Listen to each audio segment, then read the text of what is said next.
Warren Buffett यह कहते हैं कि आपको सोने में निवेश नहीं करना चाहिए क्योंकि सोना सिर्फ पहनने के ही काम आता है और यह पूरी दुनिया इसके पीछे भाग रही है।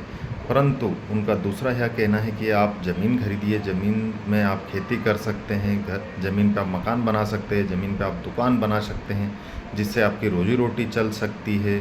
तीसरा वह यह कहते हैं कि आप शेयरों में इन्वेस्ट करिए। आप किसी भी कंपनी के शेयर में इन्वेस्ट करते हैं तो आप उस कंपनी के मालिक हो जाता है और कंपनी में ग्रोथ जब होती है तो उसका प्रॉफिट आपको भी मिलता है।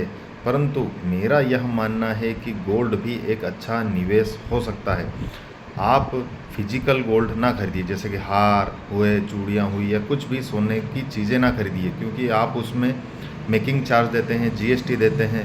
उसकी बजाय आप सोवरन गोल्ड बॉन्ड एसजीबी जिसको बोलते थे, वह पूर्व में भारत सरकार द्वारा उपलब्ध कराया जाता था पोस्ट ऑफिस बैंकों के द्वारा, जिसमें लॉक इन पीरियड रहता था, जो अब नहीं सरकार स्कीम ला रही है। इसकी बजाय आप म्यूचुअल फंड, गोल्ड के म्यूचुअल फंड खरीदिए, या सबसे अच्छा इन्वेस्ट आजकल है गोल्ड के ईटीएफ खरीदिए। आपने पिछले समय देखा होगा कि सोने ने बहुत अच्छा रिटर्न दिया है। अभी भी सोना 88,000 से 90,000 के लगभग चल रहा है। तो आप सोने में निवेश मेरे हिसाब से तो करिए, क्योंकि आपका पोर्टफोलियो का 100 में से 20% गोल्ड होना चाहिए। गोल्ड एक गद्दे की तरह होता है, क्योंकि शेयर मार्केट या शेयर जब गिरते हैं तो गोल्ड बढ़ता है और जब गोल्ड गिरता है तो शेयर बढ़ते हैं। फिर भी गोल्ड एक बहुत अच्छी चीज़ है। हमारे पूर्वज ऐसे ही गोल्ड को इकट्ठा करते थे